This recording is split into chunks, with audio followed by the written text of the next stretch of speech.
Hi friends, welcome. So my little Matt turned 3 over the weekend and we gave him a dino party and thought we would share some ideas from it. So it turned out so cute. We did paper mache eggs to give for the little gift in the end. It was adorable. And our centerpiece dinosaurs got party hats. We used Cricut and a party hat template from Design Space. The bottom is pipe cleaner and then a little craft ball on top. We use some sparkly ones and it is adorable. And here are our little dinos and I'm going to show you how we made those.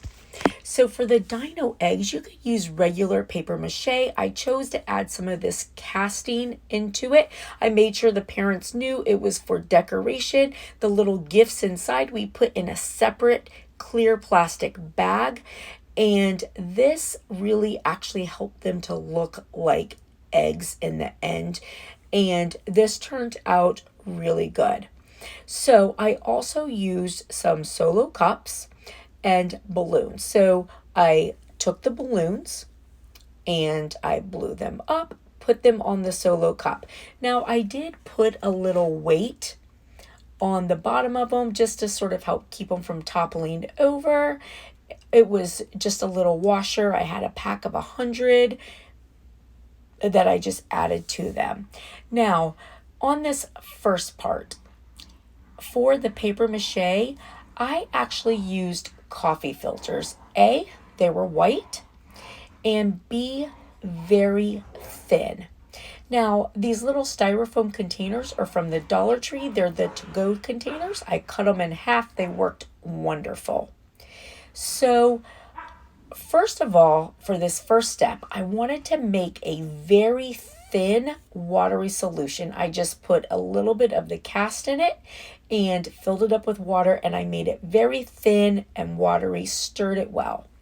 And this way, when I put the coffee filters over top of the eggs to create the paper mache piece to give it texture and to give it hold, then I was able to get them really nice and, smooth with them being super wet. And they dried really, really well. And that little bit of casting material in it gave it some hold. So on the bottoms of them here, I used one full coffee filter. I put that on top of each of these. And then I took another coffee filter, I cut them in half, and then I put 3 half pieces around the side, and that tended to make a really good size egg.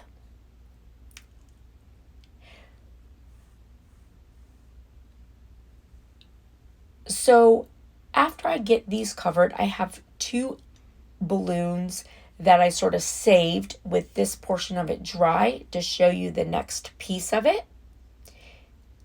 But in the end of this, I'm not going to show you when I pop the balloons, but when it's all done, you're going to paint them however you want. I spray painted them with an ivory color, and then I used chalk paint. It was perfect. And then I took some brown paint and some green paint, watered it down, used my paintbrush, and just flicked some speckles on them. Turned out super cute. Now, when you get to the end and you pop the balloon, you don't want to just pop it because the casting material, there will be pieces that will just sort of shatter. You want to cut the tip of the balloon off, and that will allow it to just shrink down and not make as big of a mess, and then just sort of brush out any of the casting pieces.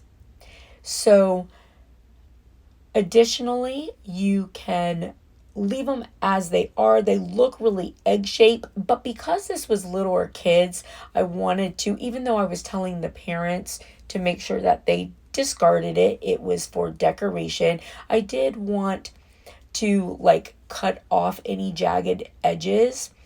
So, we did go in and just sort of cut them in like some triangle broken egg shapes, but I'm going to show you all of the ones that I made prior to this so that you can see what I'm talking about. And I had to make 40 of them, so these were the last couple. So this is the coffee filter piece, all done and dry. Again, you could use regular Mod Podge, but I liked using this casting material. It was $7.99 at Hobby Lobby for the bag. So now this time I'm going to mix it in another half of the styrofoam container, the flat one. I did find that that just made it easier than doing it in a cup. So the directions on this are 3-to-1 powder to water. Now I did it a little bit thinner than that because I didn't want it to be super heavy or a super thick cast. So what I found was a solution that was more like a thin frosty was perfect. And it was probably about a 2-to-1 solution.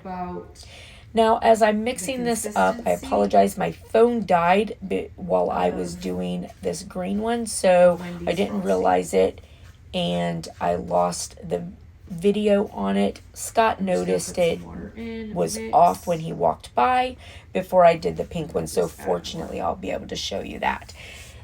So make sure that you mix this solution up really well so that it's just nice and thin with no chunks in it. I mixed it for probably about 2 minutes, and I got a really nice solution to this. This is supposed to be these really turned out so adorable. Now I tried lots of different ways of putting this on, pouring it on. I made a big mess, of course, but this stuff cleans up really easily, fortunately, because I had this stuff everywhere. Cleans up super, super easy. So I tried pouring it on. I found that either rolling it in it or holding the balloon over it and then spooning it on, those are the ways that work the best. So just finish mixing the solution here, which apparently I'm taking forever doing.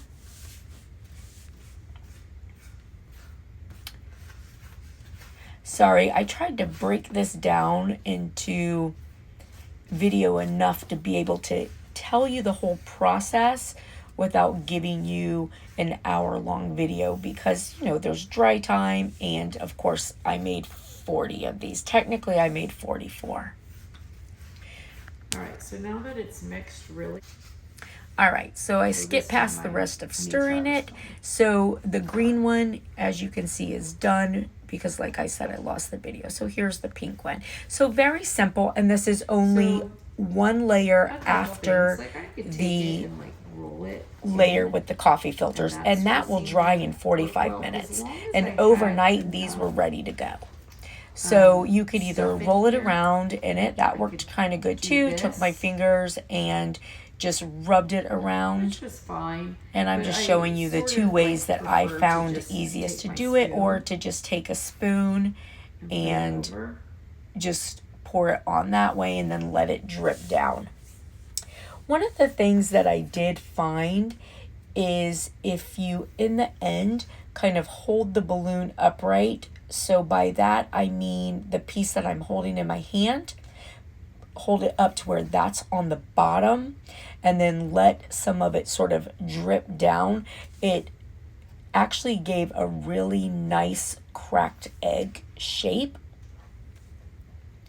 And now I only did, I went about 3/4 the way down the balloon because I needed a good size opening since I was going to be packing it with a little stuffed dinosaur and some little treats. But if you want it to be, a little bit more egg shape with just the top broken off, you can go up closer to the top of the balloon and it will give you a really nice egg shape.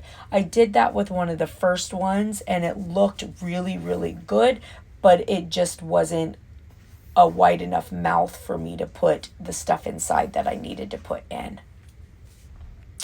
So I'm just going to finish covering these, and then I'm going to show you the ones that I made up before we put all the stuff in it. All right, so here are these two just ready to go. In a couple hours, you can paint them, let them dry the rest of the way overnight, and they are good to go. We're going to move over, and I'm going to show you all the eggs with the balloons popped in them, and they turned out really good, and I love them. You can see they look like a good broken egg shape. And then in the next piece of the video, you will see where, you know, because of little kids, I wanted to cut the edges off. So we just cut it into that little sawtooth kind of shape. And they turned out super cute. Anyways, I hope you liked the video. Give it a big thumbs up and hit subscribe. Bye, friends.